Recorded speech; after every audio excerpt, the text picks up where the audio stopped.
சிராப்பள்ளி மலைமேவும் தட்சிணாமூர்த்தி அருள் நல்கப் பெற்று பராபரமும் எந்நாடும் பைங்கிழியும் பல பாவும் பாடிப் பாடி தராதல மானிடர்க்கு எல்லாம் தன்னமிர்தாய் தந்தருளும் தாயுமான நிராமயனார் அருள் பெரிய கவிதையினால் பொருள் அதனை நினைந்து வாழ்வான்.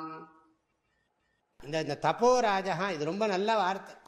நாம் பூமியை ஆளறவனா இருக்க வேண்டிய அவசியம் இல்லை, நமக்கு பெரிய ஞானம் கூட வேண்டியதில்லை. தபஸு பண்ணா, தபஸு இருந்தா தான் நிற்கும். தபசோவா பியலிங்காத் அப்படின்னு இன்னொரு உபனிஷத் சொல்றது. இந்த தபஸை பற்றி சொல்லாத வேத மந்திரங்களே கிடையாது. எல்லாத்துக்கும் பிராயஷ்சித்தம் தபஸ் தான். ஆஹா தபஹா, தபஹான்னா உங்களுக்கு அர்த்தம் தெரியும். தபஸுன்னா என்ன? இப்போ தவிக்கிறதுன்னு அர்த்தம். தவிக்கிறதுனா விரும்பி தவிக்கிறது, விரும்பி தவிக்கிறது. வேணும்னே கொஞ்சம் அதை வருத்துறது, உடம்பை வருத்தது. சுட சுட பொன்போல் ஒளிரும்னு திருவள்ளுவர் சொல்றார் இல்லையா? சுட சுட துன்பம் நோக்கிற்பவர்க்கு சுட சுட பொன்போல் ஒளிரும். விரும்பி துன்பம் சுட சுட நோக்கு. எவ்வளவு சுட சுட, அந்த வார்த்தையே கரெக்டாக இருக்கு பாருங்க. சுட சுட தான் தபஸ். நம்மளுக்கு வருத்தம் இருக்கணும் உடம்புல. உடம்புல வருத்தம், விரும்பி வருத்தத்தை வரவழைச்சிட்டா சந்தோஷமா இருக்கலாம். விரும்பி வருத்தத்தை வரவழைக்கலைன்னா வருத்தத்தை நாம விரும்பாம அனுபவிக்க வேண்டி வரும். வருத்தத்தை விரும்பி அனுபவித்தால் வருத்தம் இல்லை, அது இன்பத்துக்கு காரணமாக இருக்கும். வருத்தத்தை நாம் விரும்பி அனுபவித்தால் அந்த வருத்தமே நமக்கு இன்பம். பாருங்க, இது ஒரு அருள் விருந்து தான். வருத்தத்தை நாம் விரும்பி அனுபவித்தால் அந்த வருத்தமே நமக்கு இன்பம். வருத்தத்தை நாம் விரும்பாமல் இருப்போமேயானால் நிச்சயம் வருத்தத்தை விரும்பி அனுபவிக்காம இருந்தோம்னா நிச்சயம் வருத்தப்பட வேண்டி வரும். அதனால்தான் எல்லாரும் இந்த சனிக்கிழமை விரதம், அமாவாசை விரதம், ஐயப்பனுக்கு விரதம். இந்த விரதம்ங்கிறது உயர்ந்த ஒரு குணம். அதனால தபஸ், அது ஆரம்பம். கடுமையான தபஸெல்லாம் பண்ணியிருப்பாங்க. தவராஜன் என்று உன்னை போற்றி ஜெய போற்றி என்பார். எல்லாரும் சன்னியாசிகளை வணங்கிறதுக்கு காரணம்னா தபஸ்னால. தபஸ் இல்லைன்னா சன்னியாசிக்கு மகிமை கிடையாது. ஞான கருணாகர முகங்கண்ட போதிலே, அதெல்லாம் திருப்பராயத்துறை கூட தப்போவனம் தான் பேர் வச்சார் சுவாமிஜி.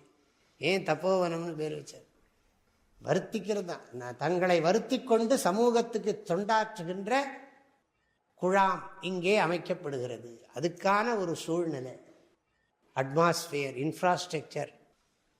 ஞான கருணாகர முகம் கண்ட போதிலே நவநாத சித்தர்களும் உன் நட்பினை விரும்புவார். அந்த முகத்திலேயே ஞானம் வெளிப்படுறதான். சாஸ்திரம் நிறைய சொல்லுகிறது.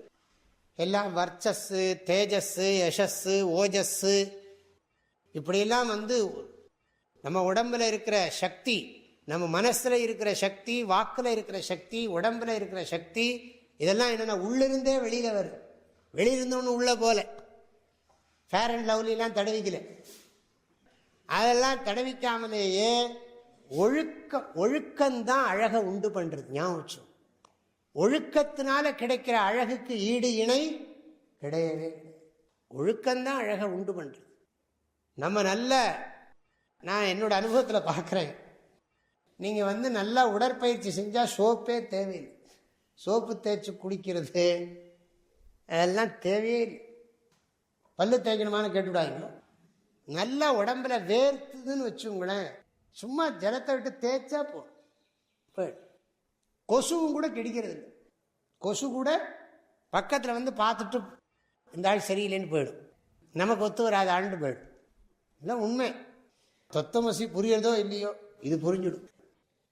இந்த பாடலுடைய கருத்துக்களை அடுத்த பகுதியில் பார்க்கலாம். ஹரி ஓம். தந்தை தாயும் நீ, என் உயிர் துணையும் நீ, சஞ்சலமது தீர்க்க வந்த தேசிக வடிவு நீ, உனையலால் மற்றொரு துணை காணேன், அந்தம் ஆதியும் அளப்பரும் ஜோதியே, ஆதியே அடியார்த்தம் சிந்தை மேவிய தாயுமானவனும் சிரகிரி பெருமானே. ஓ தேனி, வேதபுரி பூஜ்ய ஸ்ரீ ஓங்காரானந்த மகா சுவாமிகளின் அருட்குரலில் கற்பவை கற்போம் என்ற தலைப்பிலான தாயுமானவர் பாடல் விளக்கங்கள் நாள்தோறும் வாட்ஸ்அப் வாயிலாக அன்பர்களுடன் பகிர்ந்து கொள்ளப்படுகின்றன. இதனை உங்களது மொபைலில் பெற 8825 என்ற எண்ணிற்கு உங்களது பெயர் மற்றும் ஊர் விவரங்களை வாட்ஸ்அப் செய்யவும். ஹரி ஓம்.